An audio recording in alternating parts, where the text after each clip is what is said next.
4 mark कर लेता हूँ। तो मुझे क्या करना पड़ेगा, we can think of it like this, that I walk in the x direction 1 unit, then I turn and walk in the y direction 2 units, so I will reach a point 1,2, right. तो इसका मतलब मुझे क्या करना है, सबसे पहले origin से चालू होना है, 1 यूनिट मैं x दिशा में चलूंगा because it is 1 unit, then I will move 2 units from here till this point, तो I'll get a 2j cap. So यहाँ पर देखो एक I cap मिल गया, एक 2j cap मिल गया. Now you know how to draw add two vectors geometrically. तो यहाँ पर ये I cap को 2j cap से जोड़ेंगे तो हमें एक ये वेक्टर मिलेगा जो ओरिजिन से उस तरफ है, और ये चीज आपका हो जाएगा I cap plus 2j cap. I hope it's quite easy and to understand and very simple. तो आप देख पा रहे हो कि I cap plus 2j का मतलब है कि walk in the positive x direction by 1 unit, then turn 90 degree and walk 2 units in the positive y direction wherever you end. उस एंड से लेके ओरिजिन दोनों पॉइंट्स को ले लीजिए और एक वेक्टर ड्रॉ कर लीजिए from the origin towards that point. उससे भी सिंपल है, अगर आप सिर्फ ये नंबर्स देखो सेकंड फोर्थ केस में कैसे प्लॉट करें, -1 एंड ए 1, राइट। तो आई कैप के साथ एक -1 नंबर है, जे कैप के साथ 1 नंबर है। So in coordinate geometry you know how to mark the point -1, 1, let's do that. तो यहाँ -1, -2, -3, -4, तो -1, 1 एक पॉइंट हमने प्लॉट कर लिया, राइट। और ओरिजिन से लेकर उस पॉइंट तक हमने एक वेक्टर ड्रॉ कर दिया which is -i cap plus j cap, right, -i cap plus j cap। Next we are coming to the fifth one, ये है 2 का नंबर यहाँ पर, यहाँ -1 अंडरस्टूड है, तो आप 2, -1 प्लॉट कीजिए which is in the fourth quadrant. तो 2 यूनिट्स यहाँ पे, -1 यूनिट यहाँ पर, तो ये हो गया 2, -1। और अब आपको क्या करना है, ओरिजिन से लेकर उस पॉइंट तक एक लाइन को ड्रॉ करना है। तो 2, -1 ये जो है, ये जो वेक्टर होगा वो 2i cap - j cap हो जाएगा, correct. The last one -3i cap - 4j cap। Now what is -3i cap - 4j cap? So you will take -1, -2, -3, -1, -2, -3, -4, ये आपका -3, -4 का पॉइंट हो गया। तो उस ओरिजिन से लेके उस पॉइंट तक हमें वेक्टर को ड्रॉ करना है, -3i cap - 4j cap। Now we'll take up these vectors one by one. We'll find its magnitudes and its direction or angle। अगर आपको कार्टेशियन कोऑर्डिनेट दिया है, सिंगल एक वेक्टर दिया हुआ है, तो उस सिंगल वेक्टर का एंगल, हम एक वेक्टर का एंगल कार्टेशियन कोऑर्डिनेट के रिस्पेक्ट पे हम कैसे निकालते हैं, वो चीज़ हम यहाँ पे देखेंगे।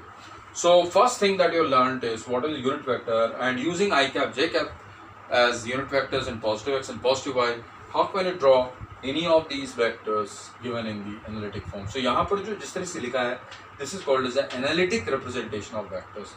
तो ऑब्वियसली एक ज्योमेट्रिकल एंटिटी को हमने एक मैथमेटिकल रूप दिया है, और यहाँ पर सारे ज्योमेट्रिकली ड्रॉ करने के बजाय हमने इसको इस तरीके से लिख दिया using the unit vectors. Now will typically take these, ये तो इजी है, वैसे इसका भी अपन लोग एंगल भी निकाल लेते हैं, मैग्नीट्यूड निकाल लेते हैं। Finding the magnitude of vectors in analytic representation, इसी को ले लेते हैं। अब ये I think it's clear, you can once again look at the video.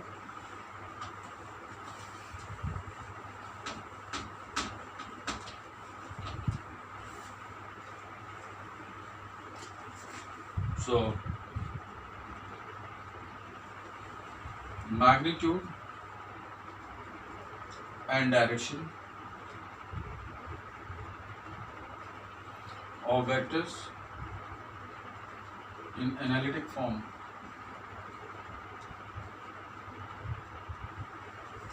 जैसे अगर मैं चाहता हूं कि भाई 3i cap की लंबाई कितनी है,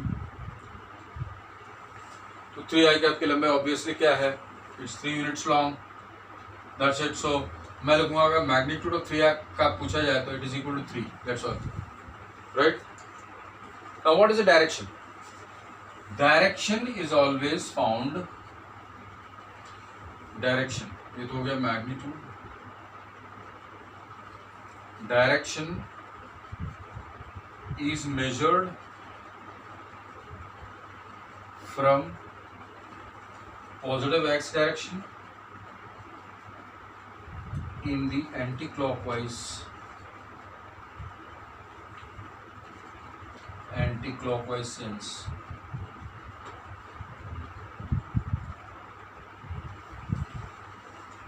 Direction measured from positive direction, positive x direction, the anti-clockwise.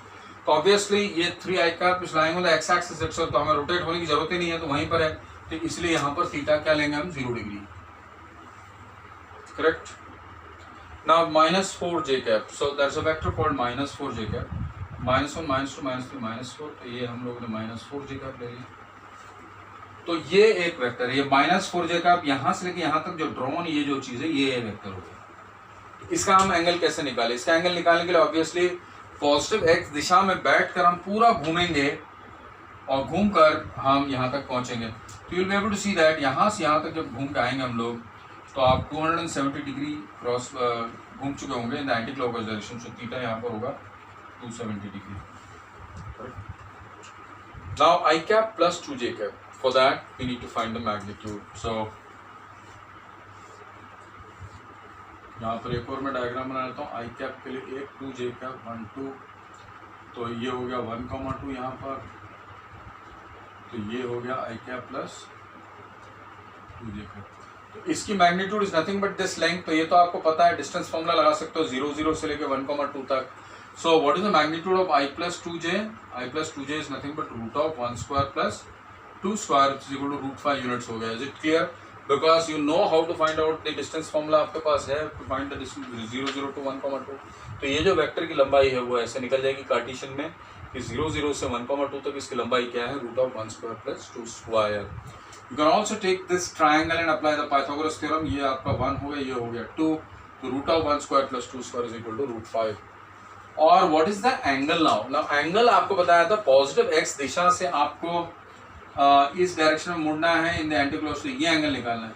तो इसमें नॉर्मली हम क्या करते हैं, tan थीटा निकाल लेते हैं. ये 2 है, ये 1 है, तो इस जो ट्राइंगल में ये सपोज इसको हम OPQ ले लेते हैं, तो इसमें tan theta is equal to क्या हो जाएगा? PQ में OQ हो जाएगा, which is nothing but 2 divided by 1. तो हमने क्या किया, बेसिकली अगर हम सिर्फ इसको डायरेक्टली देख के मैग्नीट्यूड डायरेक्शन लिखना चाहते हैं, डायग्राम नहीं बनाना चाहते हैं, तो tan थीटा लिखने के लिए j का कोफिशिएंट 2 और i का कोफिशिएंट 1 हो गया. तो j की कोफिशिएंट ऊपर लिखिए, i की नीचे लिखिए, तो tan थीटा का बराबर डाल दो, जैसे यहाँ पे लिखा है PQ by OQ which is equal to 2 divided by 1. तो ये आपका आंसर आ गया. सिमिलरली अगर आपको इसमें tan थीटा निकालना है तो j का कोफिशिएंट क्या है 1, i का क्या -1, तो tan theta equal to 1 by -1. और मैग्नीट्यूड निकालना है तो -1 स्क्वायर प्लस 1 स्क्वायर, डायरेक्टली 1 + 1 2 √2 हो जाएगा. तो मतलब सिर्फ इसको देखकर भी हम मैग्नीट्यूड डायरेक्शन डायरेक्टली लिख सकते हैं. आपको कार्टेशियन में फिर से ड्रॉ करने की जरूरत नहीं है. तो जैसे इसके अंदर हम कर सकते हैं i का जो कोएफिशिएंट है 1, j का कोएफिशिएंट 2 है, तो 2 स्क्वायर प्लस 1 स्क्वायर क्या होगा? 4 + 1 5 √5 हो जाएगा. तो जो भी आपका स्क्वायर करके ऐड करके आ रहा है उसमें एक रूट लगा दीजिए. तो बाकी के ये जो 2 हैं इसको आप ड्रॉ तो कर ही चुके हो, लेकिन इसका आप मैग्नीट्यूड एंड डायरेक्शन आप निकालिए, and that would be basically your homework for this particular session. And I want you, what we can do now is to extrapolate this to 3 dimensions, but 3 dimension में कुछ और deeper discussions हैं. So what we'll do is we'll postpone it for the next lecture, and आप यहाँ तक का पूरा complete कर लीजिए, because once I complete vectors I'll be setting a test for you, and all of you have to compulsorily attend the test and submit to me, and tell all other students who are not attending, because I'm only seeing 3 or 4 views in my lectures. So I want Bhargav and other people also to be attending to it, and these people are not actually attending it and not seeing the